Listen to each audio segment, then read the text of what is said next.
Apóstoles de la Palabra presenta Historia de la Salvación. En esta ocasión con el tema El exilio.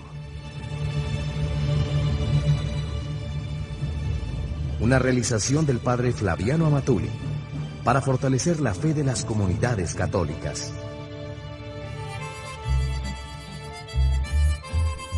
Puedes adquirir este audio en mejor calidad desde edicionesapóstoles.com. Habían amenazado castigos si el pueblo desobedecía. Y fue lo que pasó. El pueblo de Israel no obedeció. Y llegó el castigo, el año 721, el reino del norte fue conquistado por Asiria. Se llevaron del reino del norte las personas más capacitadas, llegaron a Siria y allá se quedaron. Después de Asiria mandaron gente y hubo una fusión. Por esta razón, los samaritanos eran un pueblo híbrido, con ideas israelitas y también ideas tomadas de Asiria. Por esta razón, los del sur no los aceptaban como auténticos descendientes de Abraham.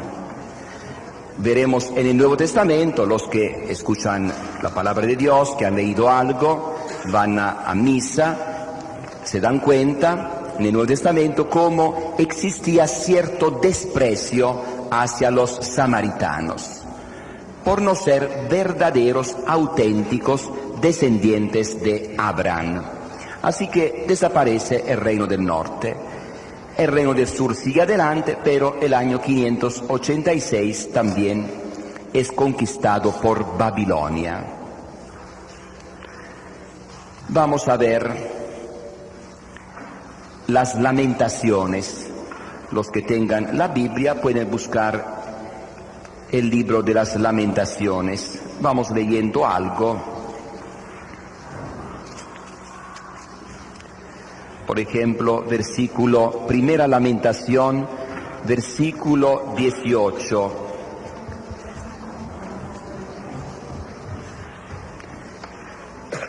Es justo, Yahvé, porque fui rebelde a sus órdenes. Escuchen pues, pueblos todos, y miren mi dolor. Mis vírgenes y mis jóvenes han ido al cautiverio. Llamé a mis amigos, pero me traicionaron. Mis amigos quiere decir los dioses ajenos, que a la mera hora no ayudaron a Israel, al pueblo de Israel. Mis sacerdotes y mis ancianos han muerto en la ciudad, mientras se buscaban alimento para reanimarse. Mira, Yahvé, que estoy en angustias, me hierven las entrañas. Dentro se me retuerce el corazón, porque he sido muy rebelde. Afuera la espada acaba con los hijos, y dentro de la ciudad la muerte. Oye, como gimo. Y no hay quien me consuele. Mis enemigos supieron mi desgracia y se alegran de lo que me has hecho.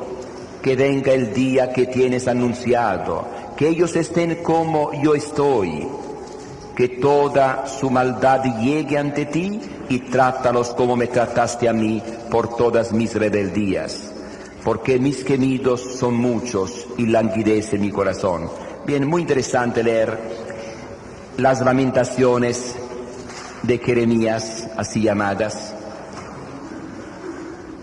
Cuando uno se siente abrumado por la culpa, por el pecado, se siente triste, porque se da cuenta de que está lejos de Dios, de que ha ofendido a Dios, se ha portado mal es muy importante poder leer las lamentaciones de Jeremías, que manifiestan esta tristeza, este arrepentimiento, esta pena por el castigo de Dios. Todo tipo de tristeza que podemos sentir en nuestra vida puede ser como consecuencia del pecado en muchas ocasiones. Vamos a ver Daniel capítulo 9, versículos del 4 al 19. Esta es la actitud de los que buscan a Dios, de los que tienen un buen corazón. Frente al castigo de Dios, frente a la tristeza, reconocen, todo esto es consecuencia del pecado, hay que pedir perdón. Mientras hay personas que de por sí no buscan a Dios. Cuando llega algún castigo, cuando llega algún problema, cuando llega algo grave en la propia vida, de plano se ponen en contra de Dios. Yo recuerdo una persona, por ejemplo, que nunca andaba a la iglesia, pero se consideraba católica. Fue atropellada la hija única que tenía. Desde entonces un odio contra Dios, pero un odio profundo. Mientras hay personas que buscan a Dios, algo por lo menos, hay una prueba, hay algo grave, más se acercan a Dios. Así sucedió en aquel tiempo. Los que no buscaban a Dios, al llegar a Babilonia frente al resplandor de las religiones paganas del imperio de Babilonia, de plano se olvidaron. Mientras los que en cualquier forma buscaban a Dios reconocieron en todo esto un castigo, una prueba por su infidelidad, y al no tener sacerdotes, no tener culto, no tener el templo de Jerusalén, al no tener otra manera de acercarse a Dios, buscaron un culto espiritual, un culto interior, el arrepentimiento, la oración, la alabanza. Vamos a ver Daniel 9, versículos del 4 en adelante. Señor Dios grande y temible, que guardas la alianza y el amor a los que te aman y observan tus mandamientos, nosotros hemos pecado, hemos sido injustos y rebeldes y nos hemos apartado de tus mandamientos y de tus leyes.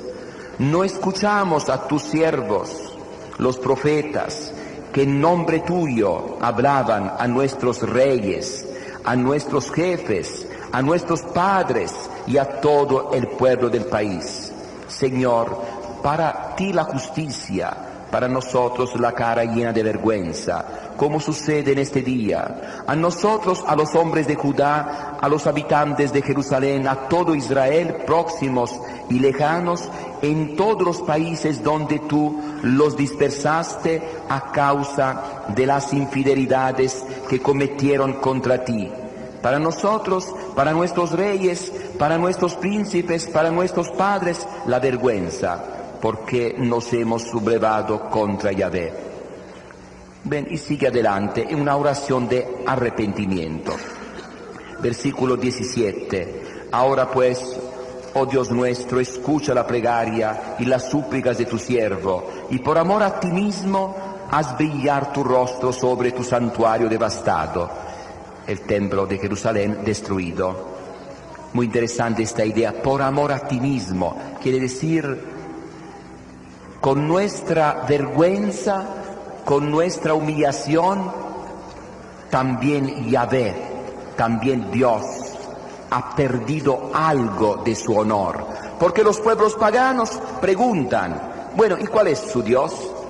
Nuestro Dios es Adonai, es Yahvé. ¿Qué pasó? Se ve que su Dios no sirve, es débil. Así que la humillación del pueblo de Dios recae en el mismo Dios, como ahora lo mismo. La mala conducta, el estado a veces lastimoso en que se encuentran tantos católicos, recae en la misma iglesia. La gente dice, bueno, ¿qué pasó con ustedes? Ustedes católicos, miren nomás cómo están. Se ve que la iglesia católica, quién sabe de dónde viene, quién sabe quién la fundó. Cuando los católicos empiezan a conocer, empiezan a vivir, empiezan a dar testimonio, todo esto recae en honor, en prestigio para la Iglesia, lo mismo en el antiguo pueblo de Dios. Y esta idea la encontramos muchas veces en la Biblia. Dice así: ahora, Señor Dios nuestro, versículo 17, ahora pues, oh Dios nuestro, escucha la plegaria y las súplicas de tu siervo, y por amor de ti mismo, haz brillar tu rostro sobre tu santuario devastado. Dios mío, inclina tus oídos y escucha, abre tus ojos y mira cómo está arruinada la ciudad sobre la cual ha sido impronunciado tu nombre. No nos apoyamos en nuestras buenas obras, sino que derramamos nuestras súplicas ante ti, confiados en tu gran misericordia. Versículo 19. Señor, escucha, Señor, perdona, Señor, atiende. Obra, Dios mío, no tardes más, por amor de ti mismo, ya que tu nombre ha sido invocado sobre tu ciudad y tu pueblo. Muchos se arrepintieron. Vamos a ver ahora Ezequiel, el profeta Ezequiel, que trabajó entre los desterrados de Babilonia. Cuando tengan tiempo, vean los primeros capítulos para ver el llamado de Ezequiel, algo muy importante. Ahora vamos a ver capítulo 3, versículos del 16 en adelante. Al cabo de ese tiempo, Yahvé me dirigió la palabra: Hijo de hombre, te he puesto como centinela de la casa de Israel, así que estarás atento a las sentencias que salgan de mi boca, y los aconsejarás de mi parte. Cuando yo diga al impío, morirás, si tú no lo reprendes ni le adviertes que deje su conducta perversa, para que pueda vivir, él morirá por su maldad, y a ti te pediré cuenta de su vida. Pero si tú amonestas al malvado, y él no se convierte de su mala vida, él morirá por su maldad, pero tú te habrás salvado a ti mismo. Del mismo modo, si el justo se desvía de su justicia y comete la maldad, y al ponerle yo una prueba cae porque tú no lo aconsejaste, él morirá en su pecado, y no le serán consideradas las buenas obras que había hecho, pero a ti te pediré cuenta de su vida. Pero si tú aconsejas al justo que no peque, y él no peca, vivirá él, porque fue aconsejado, y tú te salvarás. Así que el profeta tiene que hablar. Uno se porta mal, hablar, aconsejarlo. Si no lo hace, entonces el malo, el pecador se va a condenar, pero también el profeta se condena porque no cumplió con su misión. El profeta Ezequiel es muy importante. Vamos a ver capítulo 34. Cuando tengan tiempo, vean. En muchas partes se habla también de los falsos profetas, aquí en Ezequiel. Vamos a ver capítulo 34, porque hay algo que nos puede ayudar también a nosotros. Aquí se habla de los pastores de Israel. En aquel tiempo no eran los sacerdotes, eran las autoridades, los reyes de Israel, los príncipes, las autoridades, eran los guías. Era un gobierno teocrático, el poder venía de Dios. Así que los que tenían poder lo tenían porque Dios se lo había dado, eran representantes de Dios. Y naturalmente había también pastores malos que en lugar de cuidar al rebaño se apacentaban a sí mismos. Me fue dirigida la palabra de Yahvé: Hijo de hombre, habla de parte mía contra los pastores de Israel. Háblales y diles: pobre de ustedes, pastores de Israel, que se apacientan a sí mismos. ¿No deberían los pastores dar de comer al rebaño? Pero ustedes se han tomado la leche, se han vestido con la lana y se comieron las ovejas más gordas, y no se preocuparon por el rebaño. No han fortalecido a las débiles, ni atendido a las enfermas, ni vendado a las heridas. No han reunido al rebaño, a la oveja apartada, ni buscado a la perdida. Al contrario, ustedes las han dominado y oprimido con violencia. Se han dispersado por falta de pastor y se han convertido en presa de las fieras. Mis ovejas se han perdido por todos los cerros y por las altas lomas de todo el país, sin que nadie las cuide ni las busque.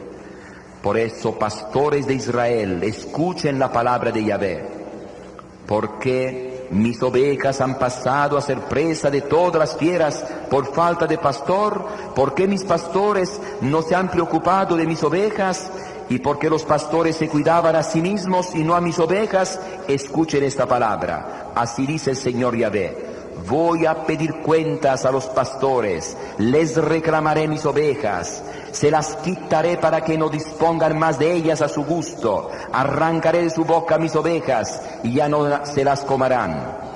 Así dice Yahvé: yo mismo cuidaré de mis ovejas y las vigilaré como un pastor vigila su rebaño cuando está en medio de sus ovejas dispersas. Así yo mismo visitaré las mías y las sacaré de todos los lugares donde se habían dispersado en el día de nubes y tinieblas. Las sacaré de los países donde estén y de todas las naciones extranjeras. Las reuniré, las llevaré, etcétera, etcétera. Después, versículo 16, buscaré la oveja perdida, traeré a la descarriada, vendaré a la herida, y sigue adelante. Muy interesante. Versículo 23.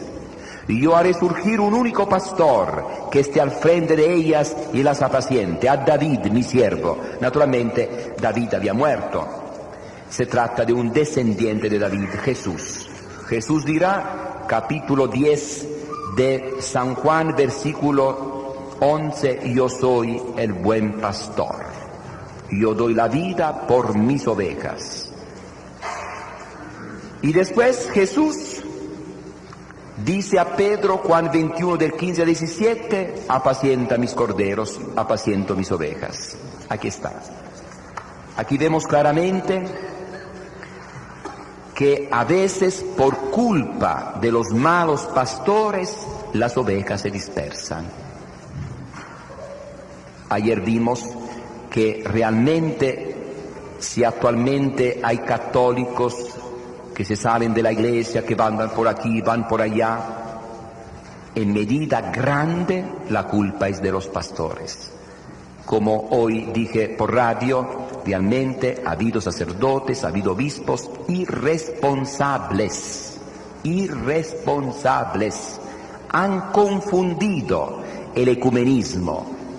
Ma cada quien busca su iglesia, no hay problema, ecumenismo. Ecumenismo es luchar por la unidad, no aceptar la división como voluntad de Dios. La división es mala, es consecuencia del pecado.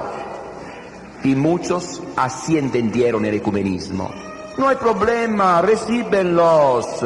Mas si te gusta más otra iglesia, ve a otra iglesia, es lo mismo. Por culpa de pastores irresponsables, ¿cuántos católicos abandonaron la iglesia? Así que lo que vemos en la Biblia nos invita a reflexionar, a pensar. A veces es muy cómodo decir, cada quien escoge su religión. No, el pastor tiene que cuidar a las ovejas, no tiene que permitir que se dispersen. Y cuando hay ovejas dispersas que se alejan, el pastor tiene la obligación de buscarlas. Claro, hoy en día es imposible que un sacerdote vaya a visitar a todos los católicos, que vaya a visitar a todos los católicos que se alejaron. Pero hay que organizarse, aquí está el problema. Cuando un pastor tiene 10.000 vacas, claro que no las puede atender personalmente, pero ¿qué hace? Se organiza, busca ayudantes y de esta forma no abandona las ovejas, las cuida, las defiende. Necesitamos reflexionar realmente sobre el papel del buen pastor. Capítulo 36, muy interesante, versículo 22, un corazón nuevo. Puedes adquirir este audio en mejor calidad desde edicionesapóstoles.com. Dice Yahvé: no hago esto por tenerles lástima a ustedes, sino para salvar el honor de mi nombre, que a causa de ustedes ha sido despreciado en todas las naciones donde han llegado. La misma idea de antes. Dios va a intervenir para salvar su nombre, el honor de su nombre. Porque muchos se burlaban. Mira nomás, pobre gente, se ve que su Dios no sirve, es un Dios débil. Dios va a salvar a su pueblo, de manera que la gente pueda ver el poder de Dios, el poder de Yahvé. Yo mostraré la santidad de mi gran nombre, que ustedes han profanado. Y las naciones, quiere decir naciones paganas, los gentiles, sabrán que yo soy Yahvé cuando manifieste mi santidad en ustedes a la vista de ellas. Versículo 24. ¿Qué hará Dios? Los recogeré de todos los países, los reuniré y los conduciré a su tierra. Esta será la obra de Dios. Un pueblo chiquito, un pueblo débil, desparramado entre tantos pueblos. Dios con su poder va a reunir a todos. Van a regresar a su tierra. Será la obra de Dios. Versículo 25. Derramaré sobre ustedes agua purificadora y quedarán purificados. Los purificaré de toda mancha, de todos sus ídolos. La causa de todo esto ha sido el pecado. El no dar a Dios su lugar. En haber aceptado los dioses paganos. Pero Dios va a intervenir. Dios va a purificar el corazón de su pueblo. Agua purificadora. En el Nuevo Testamento veremos que es el Espíritu Santo. Aquí mismo se dice algo: los purificaré de toda mancha y de todos sus ídolos. Les daré un corazón nuevo y pondré dentro de ustedes un espíritu nuevo. Claro, aquí quiere decir una mentalidad nueva. Pero en el Nuevo Testamento se aclara que este espíritu es el Espíritu de Dios, el Espíritu Santo.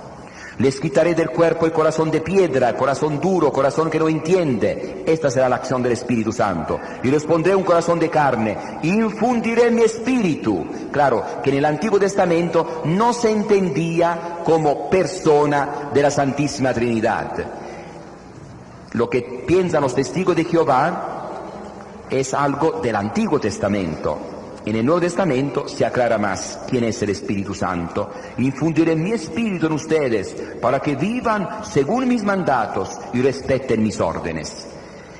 Dios dará su espíritu, Dios transformará el corazón de su pueblo. Lo reunirá, lo llevará a su tierra. Será la obra de Dios y los pueblos quedarán asombrados. Capítulo 37. Es interesantísimo. Esto se ve después detenidamente en otro curso cuando se habla del Espíritu Santo. Aquí vemos que el pueblo de Israel se parece a un montón de huesos secos. Y Dios habla al profeta: ¿tú qué piensas? ¿Estos huesos secos pueden revivir? Y el profeta dice: Señor, tú lo sabes. Tú tienes el poder, lo que tú digas. Y Dios dice al profeta: habla, llama al Espíritu. El profeta, confiando en Dios, habla. Y los huesos se mueven, se acerca la carne, se forma un ejército. Y después la explicación: se trata del pueblo de Israel. Un pueblo muerto, un pueblo desanimado, un pueblo humillado. Pero este pueblo va a salir de la tumba.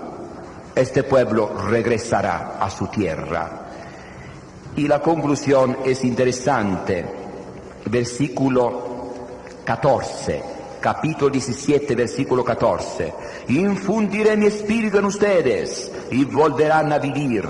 Y los estableceré sobre su tierra. Y ustedes entonces sabrán que yo, Yahvé, digo y lo pongo por obra.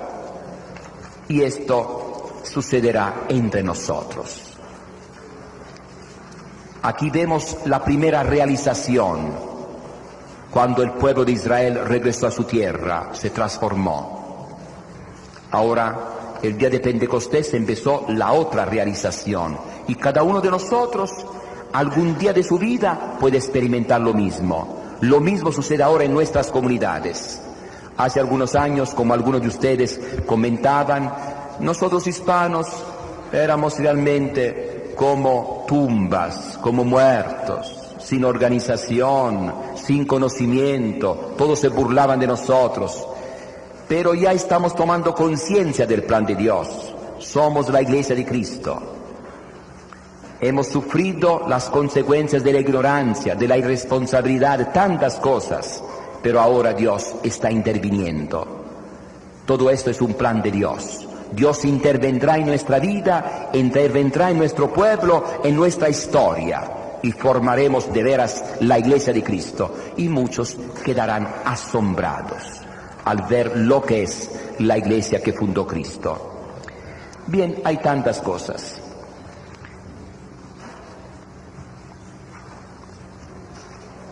El año 538, Ciro, rey de Persia, después de haber conquistado Babilonia, concedió a los hebreos la libertad para regresar a su tierra.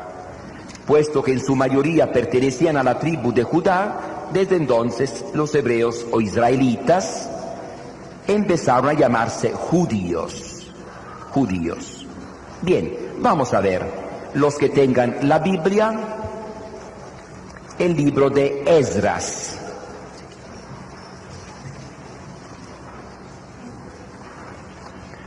Muy interesante, el libro de Esdras.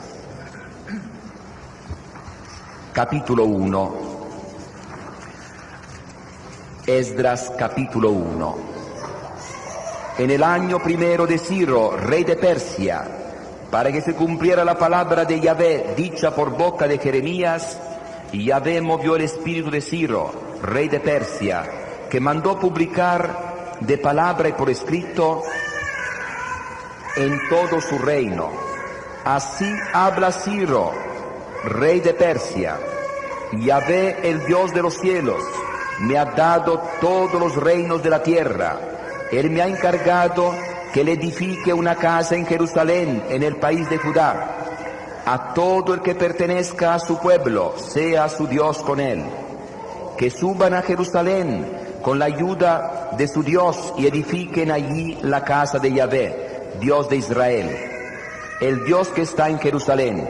En todo lugar donde vivan restos del pueblo de Yahvé, que las gentes del lugar los ayuden para su viaje, con plata, oro y toda clase de cosas y ganados. Que les entreguen además ofrendas voluntarias para la casa de Yahvé, que está en Jerusalén. Entonces se levantaron los jefes de las familias de Judá y de Benjamín, los sacerdotes y levitas, y todos aquellos cuyo espíritu Dios despertó, y acordaron ir a edificar la casa de Yahvé, y todos los vecinos, etcétera, etcétera. Así que, de una forma diferente a como se imaginaban, Dios intervino. Muchos se imaginaban que iba a suceder algo parecido a lo que sucedió en Egipto, algo milagroso, una intervención poderosa de Dios. No, no fue algo milagroso, algo muy sencillo. Cambia el gobierno, cambia el rey, y el nuevo rey dice: váyanse, regresa a su tierra. Y empiezan los problemas. Esto muchas veces ha sucedido a lo largo de la historia. Muchos ya se habían acostumbrado a vivir en Babilonia, habían encontrado trabajo. Además, sus casas, sus tierras en Judea ya estaban ocupadas por otras gentes, por otras personas. Cuando oyen: regresen a su tierra, muchos ya no quieren regresar. Quieren quedarse en Babilonia, y realmente muchos se quedaron. los que además muchos habían perdido ya la fe en el verdadero Dios. Los que habían seguido siendo fieles al Dios de Israel, poco a poco empezaron a regresar a la tierra de sus padres, porque muchos no habían nacido en Jerusalén, en Judea, habían nacido en Babilonia, organizándose en todo 3 grandes caravanas. La primera encabezada por Zorobabel, año 520-515 antes de Cristo. La segunda por Esdras, año 458, la tercera por Nehemías, año 445. Vemos que entre una caravana y otra pasó mucho tiempo, pasaron generaciones. No fue algo inmediato, no es que hubo tanto entusiasmo. Como decía yo antes, a un cierto momento uno se queda en la tierra donde ha llegado. Le gusta ya se acostumbró y entonces no siente de veras aquel amor que parecía sentir hacia la tierra antigua. Bien, vamos a ver otro problema también. En este momento nace el judaísmo. ¿Por qué? Porque el rey da libertad de regresar a su tierra, pero no da libertad política.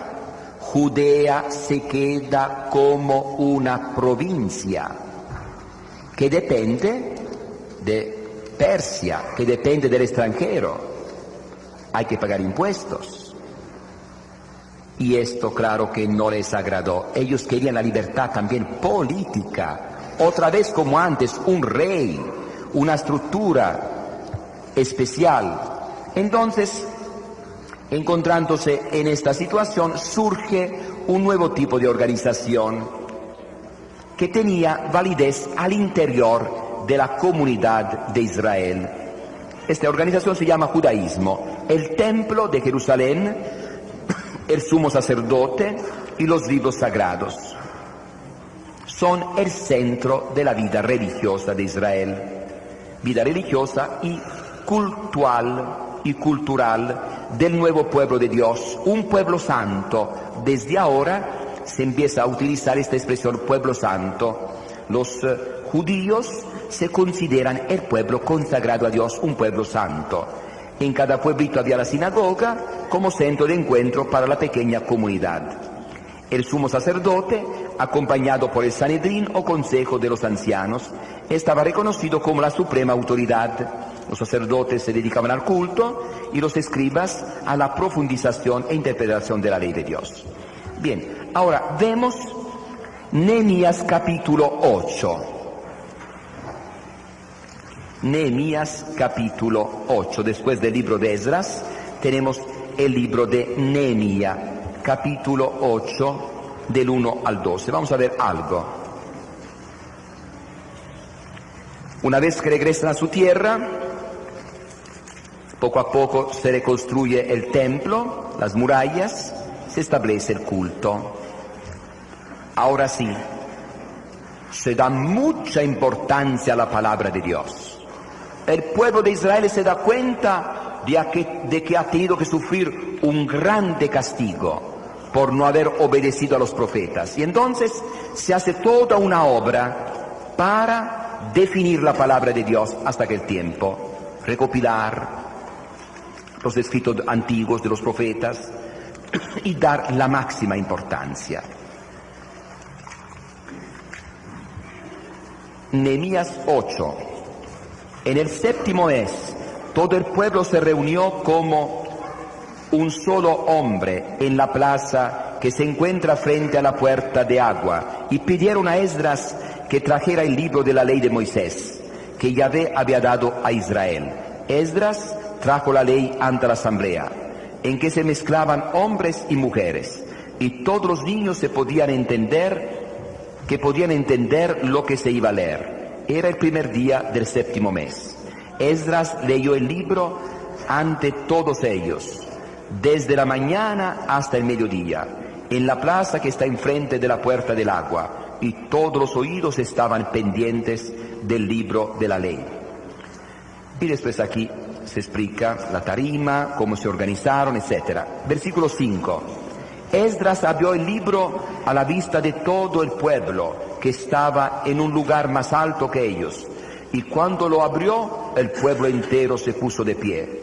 Esdras bendijo a Yahvé, el Dios grande, y todo el pueblo alzando las manos respondió, amén, amén, y se postraron rostro en tierra. Los levitas Josué Baní y sus demás hermanos explicaban la ley al pueblo, que seguía de pie. Leyeron el libro de la ley de Dios, aclarando e interpretando el sentido, para que todos comprendieran lo que les estaba leyendo. Entonces Esdras, maestro de la ley, dijo al pueblo, este día está dedicado a Yahvé, el Dios de ustedes. No estén tristes ni lloren, porque todos lloraban al oír la lectura de la ley. Les dijo entonces, vayan a comer comidas grasosas, comen bebidas dulces y denle una ración al que no la tiene preparada. Porque este día está dedicado al Señor, no estén tristes, la alegría de Yahvé es nuestro amparo. También los levitas tranquilizaron al pueblo diciéndoles, dejen de llorar, este día es día de fiesta, no estén tristes. Y el pueblo se fue a comer, a beber y a repartir porciones, a hacer una gran fiesta, porque habían entendido lo que les habían dicho. Se empieza a explicar la palabra de Dios. El pueblo de Israel empieza a escuchar, a reflexionar la palabra de Dios. Algo realmente grande. El pueblo de Israel, el pueblo del libro, de la palabra de Dios. Bien, y después, capítulo 9 es muy interesante, no vamos a leer. De versículo 6 en adelante es muy interesante, una oración de Esdras. Traten de leer, es un resumen de toda la historia sagrada hasta ahora. Todo lo que hemos visto hasta la fecha está en esta oración. Un resumen de la historia de la salvación. Puedes adquirir este audio en mejor calidad desde edicionesapóstoles.com. Apóstoles de la Palabra presentó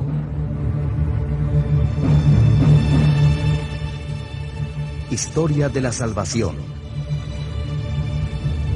En esta ocasión con el tema El exilio.